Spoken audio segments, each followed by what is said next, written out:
8월을 시작하는 첫날 주일 예배를 하나님께 드리게 됨을 감사드립니다. 주보에 푸른 목장 칼럼에도 적었습니다만 새로운 시작은 많은 의미를 담고 있습니다.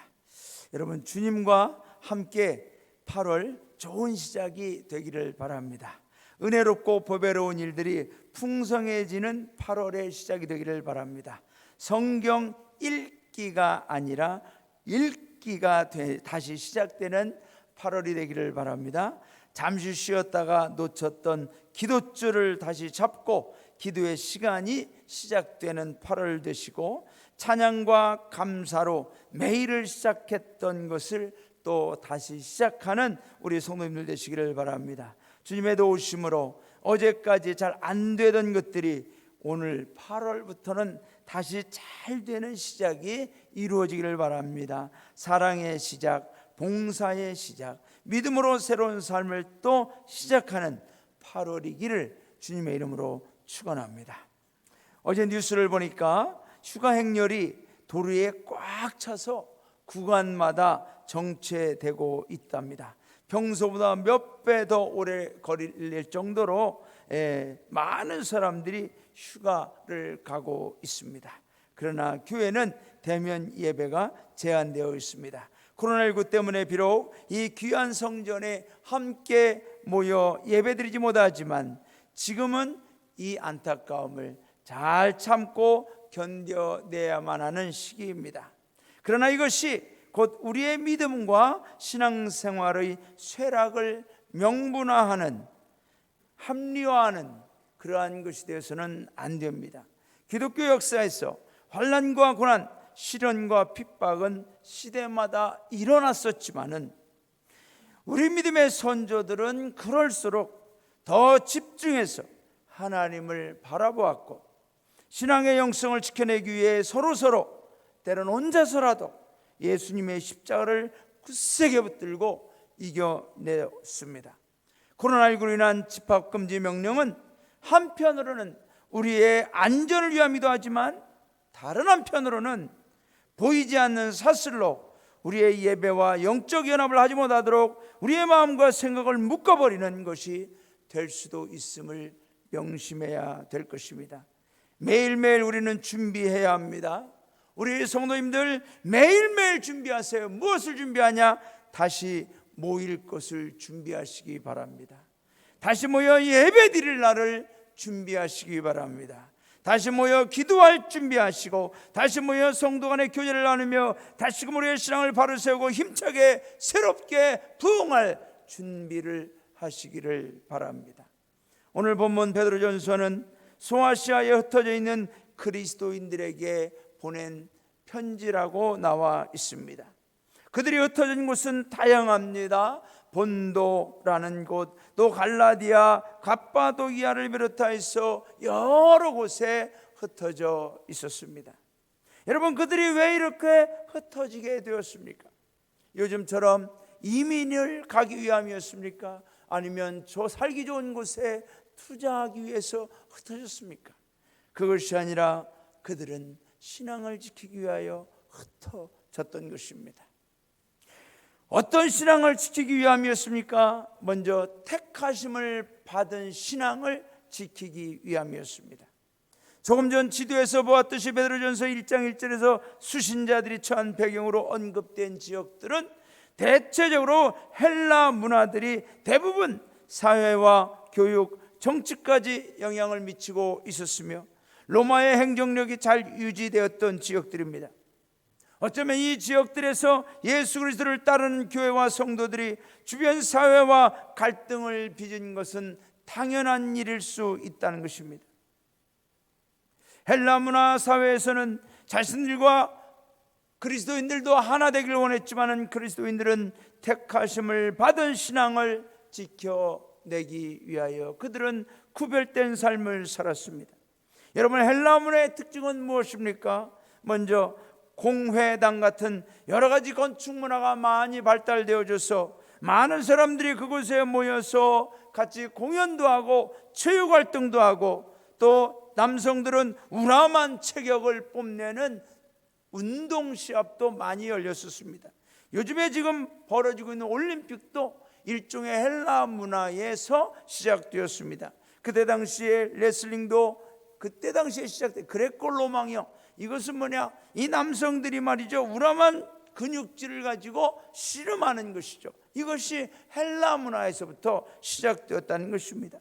또한 두 번째 헬라 문화는 자유로운 사유를 하게 하였습니다. 어떤 종교의 틀에 가둬놓지 아니하고 마음껏 사유와 생각하고 사색을 즐기면서 여러 가지 자신들의 생각을 하는 철학이 많이 발달되었죠. 또한 헬라 문화는 개방적인 사고방식으로 자유시민의 기상과 또 토론과 논의를 펼치는 서구 민주 문화를 시작하게 했던 그런 좋은 점들이 있습니다.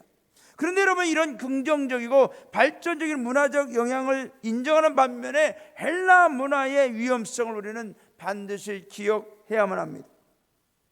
헬라 문화는 여러 신들이 모여서, 여러 신들이 많아서 신화라든가 여러 가지 민화 같은 것을 이야기합니다. 그래서 여러분, 그 당시에 헬라 사람들은 신화 이야기를 많이 할수록 유식한 사람, 지식이 많은 사람으로 인정받았습니다. 그래서 그리스 신화라든가 이런 이야기들이 끝없이 만들어졌던 것들이죠. 그런데 헬라 문화의 가장 큰 특징은 종교 혼합주의였습니다. 그래서 많은 신들이 있지만 그 신들이 다 섞여도 아무 이상이 없는 것이죠. 여러분, 이러한 때에 그리스도인들에게도 헬라 문화의 사회에서는 그리스도교도, 예수 믿는 사람들도 자신들의 믿는 신화 중에 하나처럼 같이 그 종교를 공유하고 혼합하자고 하는 강요와 권유와 때로는 압박들이 있었습니다. 베드로전서를 주의 깊게 읽어보면 당시 흩어진 나그네로 표현된 이 디아스포라 그리스도인들에게 하나님 아버지의 택하심과 구별됨을 강조하는 말씀들이 곳곳에 배어 있습니다. 오늘 우리가 읽은 이 본문 2절의 말씀을 현대인의 성경으로 읽으면 이렇습니다. 하나님 아버지께서는 미리 하신 대로 여러분을 선택하시고 성령님을 통해 거룩하게 하여 여러분이 예수 그리스도에게 순종하고 그분의 피로 구원을 얻도록 하셨습니다. 여러분에게 은혜와 평안이 더욱 넘치기를 기도합니다. 그러면서 3절부터 베드로 사도는 택하심을 받은, 선택을 받은 우리 그리스도인들이 어떤 존재들인지를 선포하고 있습니다. 3절부터 보면은 우리는 택하심을 받은 하나님의 자녀들인데 어떤 존재야? 거듭난 존재다, 산 소망의 존재다, 썩지 않고 더럽지 않고 쇠하지 아니하는 하나님의 유업을 이을 존재다, 말세에 나타내기로 예비하신 구원을 얻기 위하여 믿음으로 말미암아 하나님의 능력으로 보호하심을 받은 존재다, 불로 연단하여도 없어질 금보다 더 귀한 믿음을 가진 존재다, 예수 그리스도께서 재림하실 때 칭찬과 영광과 존귀를 받게 될 존재라고 계속해서 강조하고 있습니다. 그러면서 2장에서 택하심의 확실한 결론을 말씀하고 있습니다. 우리 다 함께 읽어보겠습니다. 시작. 그러나 너희는 택하신 족속이요 왕같은 제사장들이요 거룩한 나라요 그의 소유가 된 백성이니 이는 너희를 어두운 데서 불러내어 그의 귀한 빛이 들어가게 하신 이의 아름다운 덕을 선포하게 하려 하심이라. 여러분, 이 당시에 많은 그리스도인들도 세상과 여러 가지 종교들과 혼합될 것을 강요받고 때로는 푸시를 당하는 그런 억압을 받기도 하였습니다. 그러나 여러분, 그들이 지켜낸 신앙은 뭐냐? 택함받은 신앙이었습니다. 택하심을 받은 성도는 오직 한 가지를 위하여 생명을 바치게 됩니다. 그것은 뭐냐? 예수 그리스도에게만 순종한다는 것입니다. 저와 여러분이 택하심을 받은 성도로서 예수 그리스도에게만 순종하는 우리 모든 성도님들 되시기를 주님의 이름으로 축원합니다. 세상은 종교 혼합주의나 신앙생활 혼합주의로 자신들의 신이나 종교생활과 우리 그리스도인들의 신앙생활과 예배를 혼합시켜 하나로 하자는 달콤한 유혹과 강요를 합니다.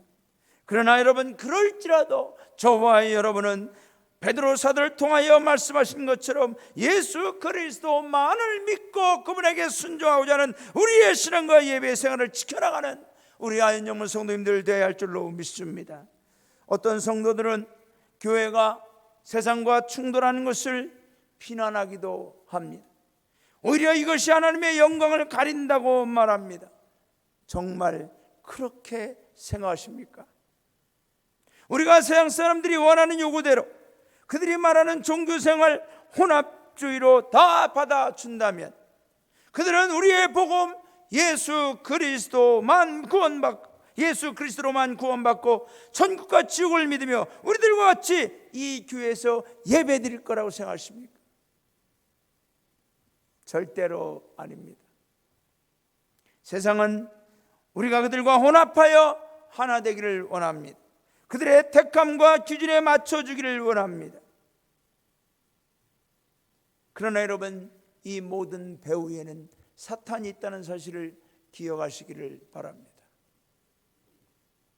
여러분, 베드로 사도를 통하여 이 하나님의 말씀을 받는 본도와 갈라디아, 갑바도기아, 아시아와 비두니에 흩어진 나그네와 같은 성도들, 그들은 가족들과 형제들과 이웃들과 고향과 고국을 떠날 수밖에 없는 아픔을 겪을지라도 하나님의 택하심을 받은 신앙을 지켰고 그 신앙을 위하여 어떤 상황에서도 주님께만 예수님에게 복종하고 순종하는 그 믿음을 지켜낸 줄로 믿습니다.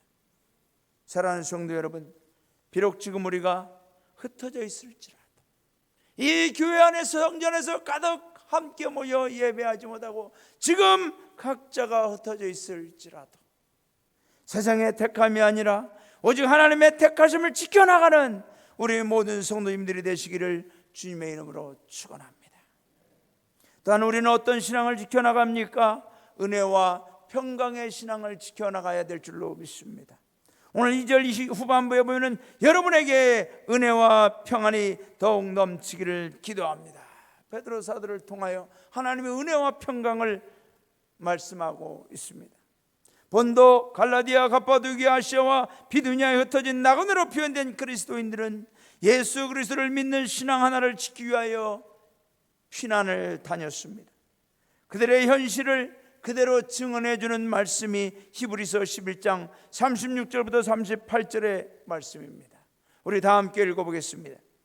또 어떤 사람들은 조롱을 받고 채찍으로 맞았으며 사슬에 묶여 갇히기도 했습니다.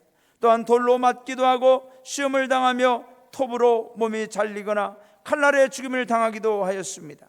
그리고 양이나 염소의 가죽으로 옷을 삼아 두르고 다녔으며 가난과 고통에 시달리고 온갖 학대를 받았습니다. 세상은 그들에게 아무 가치가 없었습니다. 그래서 그들은 광야와 산과 동굴과 땅굴을 찾아다니며 지냈습니다. 여러분, 이 본도와 갈라디아와 갑바도기아, 아시아와 비두니아에 흩어졌던 나그네들의 현실이 이랬다는 것이죠. 그렇지만은 히브리서 11장은 뭡니까? 믿음장이죠. 세상이 그들을 감당치 못하였다고 말하고 있습니다. 여러분, 이 당시 그리스도인들이 신앙을 지키기 위해 살았던 이 산과 동굴이 지금도 갑바도기아에 나와 있습니다. 우리가 지금의 터키에 있는 이 갑바도기아 지역에 그 당시에 그리스도인들이 살았던 사진을 몇 장 보도록 하겠습니다. 넘겨주세요. 계속. 저기에 보면은 이 예배들을 드렸던 이 지하 동굴, 그리고 그 밑에 있는 사진은 말이죠, 이 지하 동굴에서 서로 연결된 지도와 같은 이 카타콤, 지도와 같은 지하 동굴 도시죠, 도시. 예수 그 이름을 한 번만 부인해도, 한 번만 그 이름을 부정해도, 한 번만 내가 그리스도 이름을 포기해도 이런 고난과 고통스러운 생활을 하지 않아도 되는데, 그러나 그들은 하나님을 바라보는 신앙으로, 그들의 눈은 하나님을 바라보고 있었으므로 땅굴 속에서라도 하나님의 은혜와 평강을 누리고 있었다는 것입니다. 비록 돌바닥 위에서 잘지라도, 어두운 지하 동굴, 늘 불안한 상태로 유리하는 나그네라도, 가난과 고통에 시달리고 온갖 학대를 받을지라도, 심지어 채찍에 맞고 사슬 갇힘을 당하고 돌로 맞을지라도, 톱으로 온몸이 잘리거나 칼에 죽임을 당할지라도 그들의 눈은 하나님을 바라보고 있었습니다.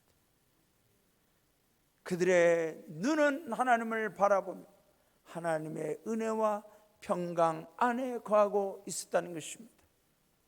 이 시대에 많은 그리스도인들이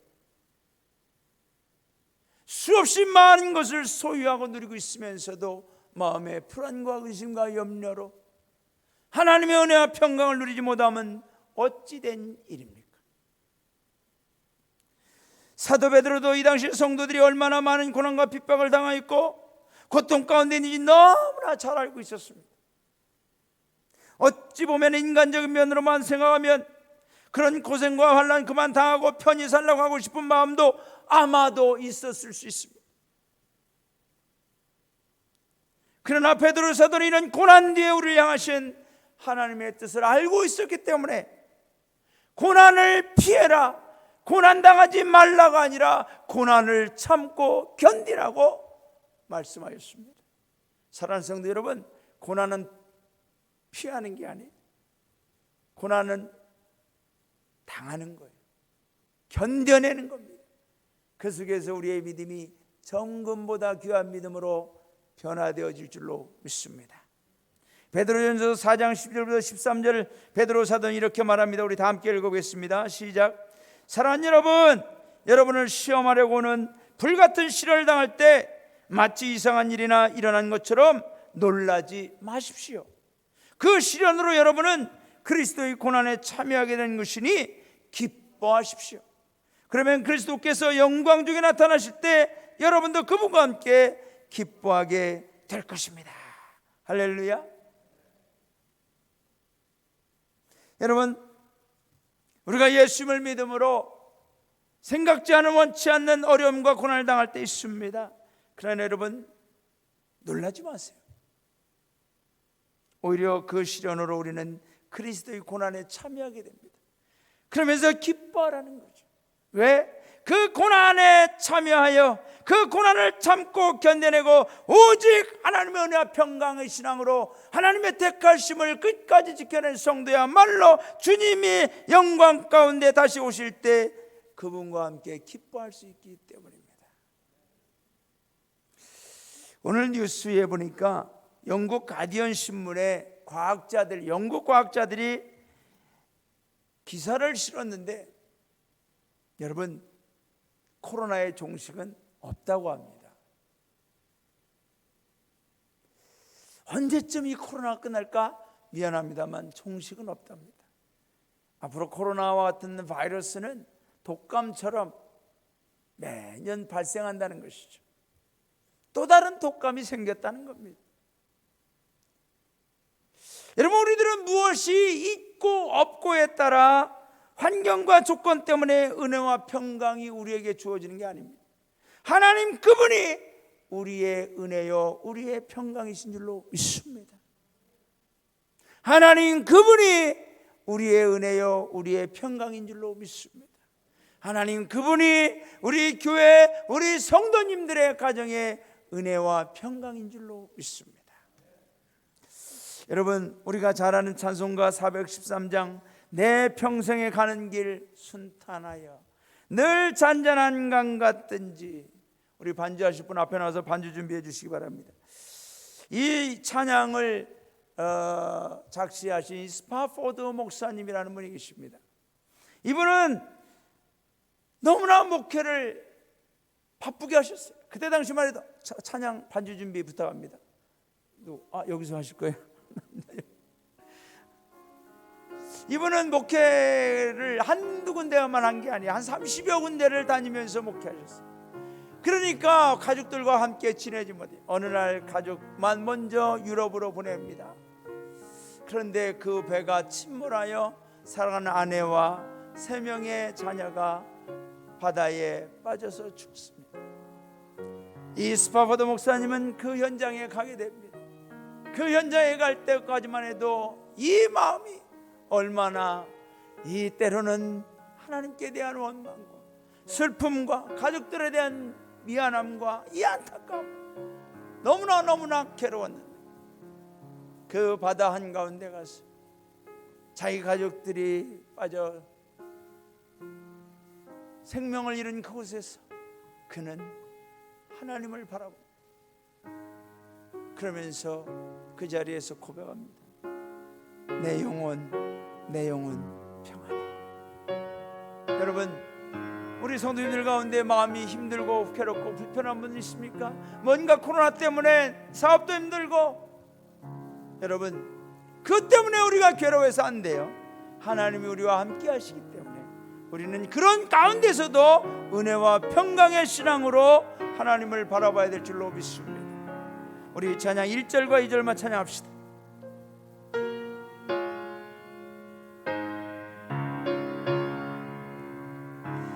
내 평생에 가는 길 순탄하여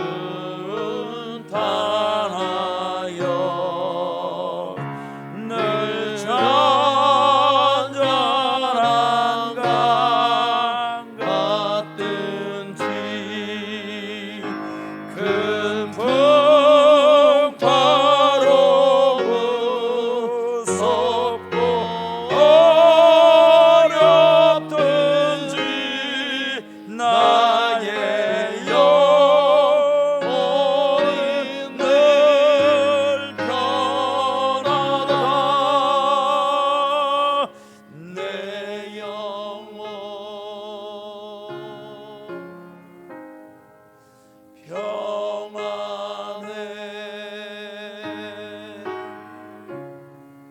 내 영혼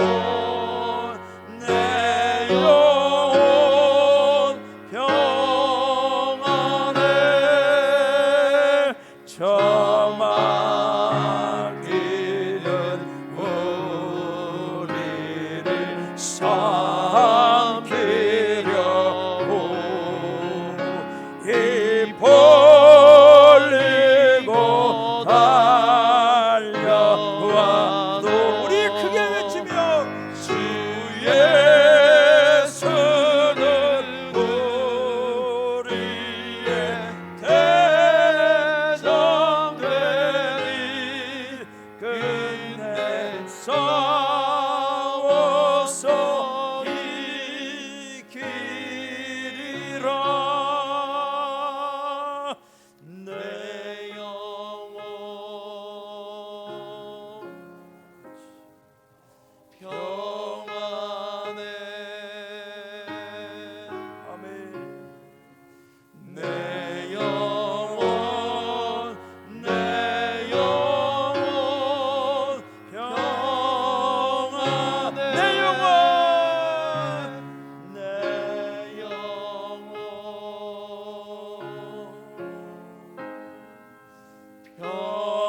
평안해.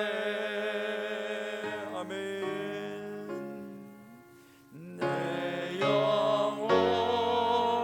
내 영혼 평안해.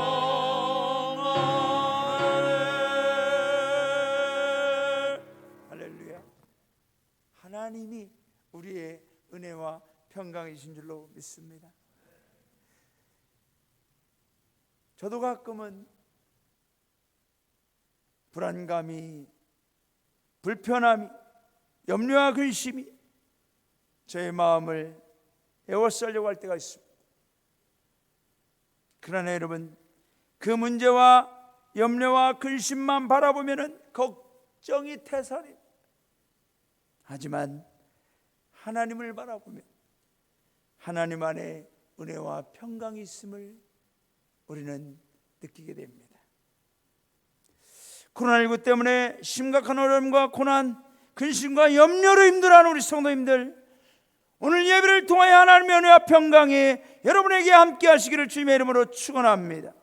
개인적인 고민과 갈등, 아픔과 괴로움으로 영적 혼란과 신앙의 어려움이 있습니까? 하나님의 은혜와 평강으로 회복하시기를 주님의 이름으로 축원합니다. 사회생활 속에서 신앙과 종교의 혼합으로 살아가는 사람들을 보면서 나도 어떻게 될 건가 갈등을 느끼는 분들이 있습니까? 하나님의 택하심을 붙드십시오. 하나님의 은혜와 평강으로 승리하시고 견뎌내시고 이겨내시는 우리 모든 성도님들 되시기를 주님의 이름으로 축원합니다. 이 당시에 베드로 사도의 말씀을 받는 성도들은 하나님을 바라보고 있었습니다. 여러분, 하나님을 바라보는 신앙이란 구체적으로 뭡니까? 주님의 재림의 날을 바라보는 겁니다. 주님의 재림의 날을 바라보는 겁니다. 베드로 사도는 성도들의 시선을 재림의 날, 주님이 다시 우리를 위해 다시 오시는 그 날로 그들의 시선을 이끌어갑니다.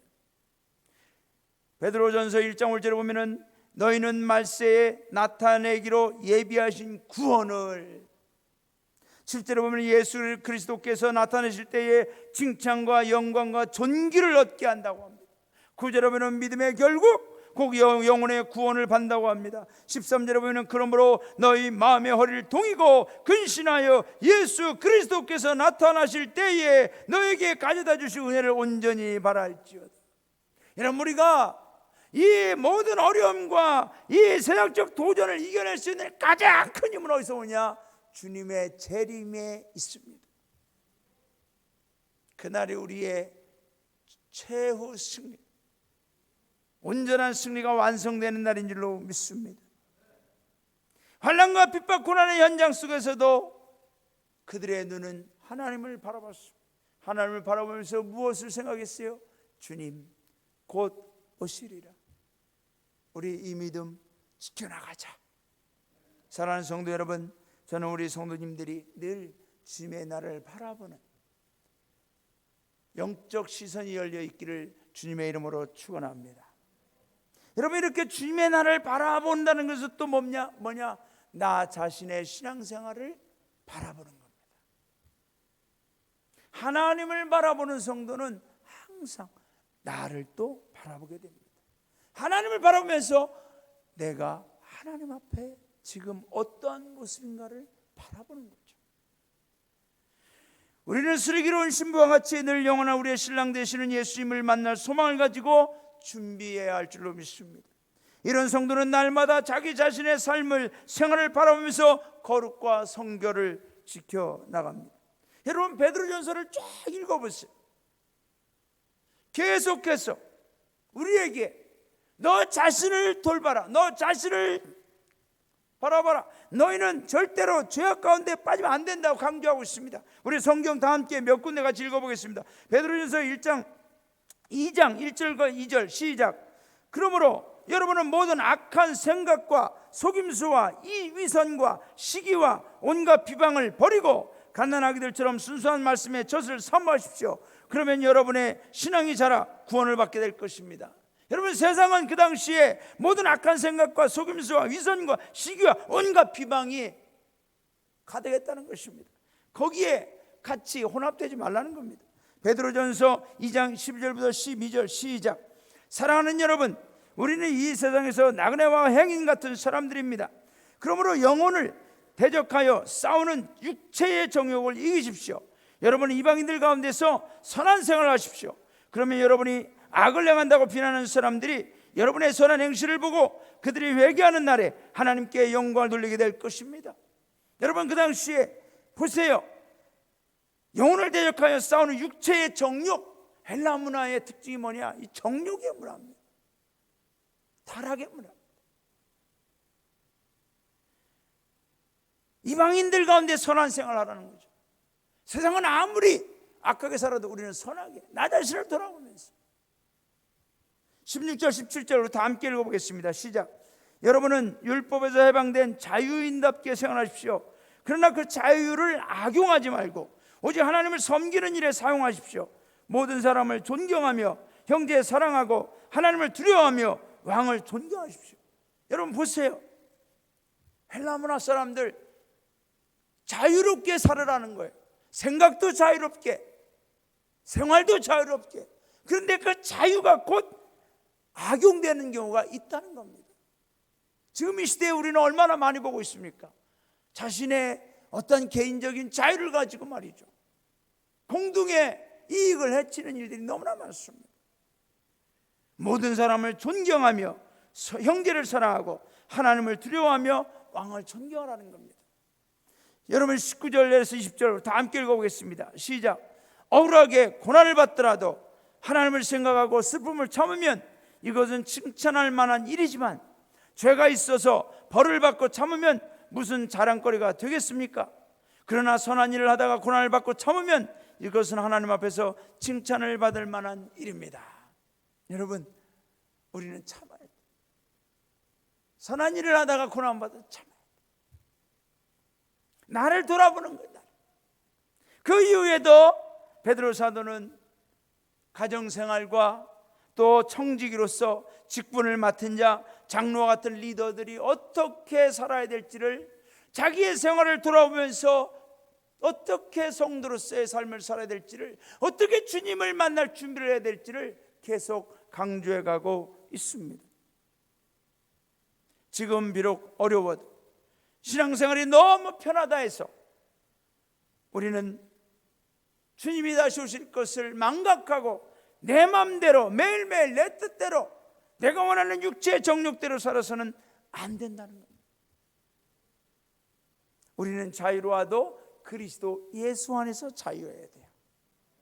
우리는 매일매일 삶을 살아도 주님 만날 준비하며 살아야 될 줄로 믿습니다.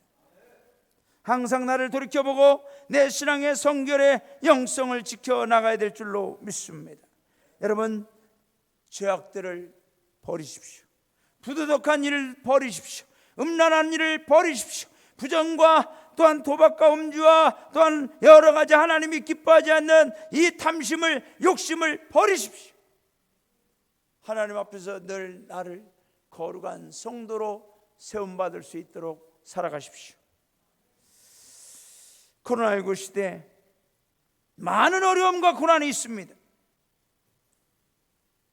그렇다고 해서 우리가 아무것도 못하는 게 아니에요, 여러분. 이 당시에 이렇게 흩어진 나그네처럼 핍박과 고난 속에서 방황하는 많은 그리스도인이 있었지만, 여러분, 이때 당시에 하나님의 엄청난 일이 있었다는 것입니다. 그 당시에는 구약 성경을 헬라어로 번역하게 됐습니다. 헬라 문화권에 살다 보니까 이 사람들이 예수님을 몰라요. 어떻게 예수님을 전할까? 여러분, 성경학자들이 모여서 히브리어로 되어 있는 구약 성경을 헬라어로 번역을 하는 거예요. 그 헬라어로 번역된 70인년 이 성경을 가지고 전도하는 거예요. 하나님을 알리는 거예요. 여러분, 우리나라가 일제시대 때 망했던 나라, 아무것도 못할 것 같았지만은 하나님은 그 시대에 성경을 한글로 번역하는 일을 하셨어요. 여러분, 코로나19 때문에 우리가 아무것도 못해요? No! 하나님은 지금도 큰 일을 이루고 있는 줄로 믿습니다. 누구를 통하여? 택함받은 신앙과 하나님 앞에 은혜와 평강, 하나님을 바라보는 믿음의 눈을 가지고 있는 성도를 통하여 하나님은 지금도 일하고 계시는 줄로 믿습니다. 저는 우리 예배가 영상 예배가 아니라 영성 예배가 되기를 원합니다. 비대면 예배가 아니라 하나님을 대면하는 코람데오 예배가 되기를 원합니다. 성도는 숨거나 피해 다니기만 하지 않고 하나님의 놀라운 역사를 이루어 가게 될 줄로 믿습니다. 초대교회 소아시아로 피난 다니며 숨어 다닐지라도 토굴과 바위산의 굴을 뚫고 그 속에서 평생을 살지라도 성도들은 눈을 하나님께 두고 있었습니다. 오늘도 우리의 눈이 주만 바라봐야 될 줄로 믿습니다. 하나님의 택하심을 받은 우리 구세군 아현영원 성도님들, 하나님의 택하심의 축복이 영원하시기를 주님의 이름으로 축원합니다. 세상이 줄 수 없는 하나님의 영원한 은혜와 평강이 우리 가운데 함께 하시기를 주님의 이름으로 축원합니다. 이런 성도들은 늘 주님의 재림의 날을 바라봅니다. 그리고 나 자신의 신앙생활을 바라보면서 우리는 오늘도 8월 1일 오늘부터 우리는 새로운 영적인 영성의 삶을 또 시작하게 될 줄로 믿습니다. 우리의 시선을 주님께 두면서 주만 바라봅시다. 우리 찬양하고 기도합시다.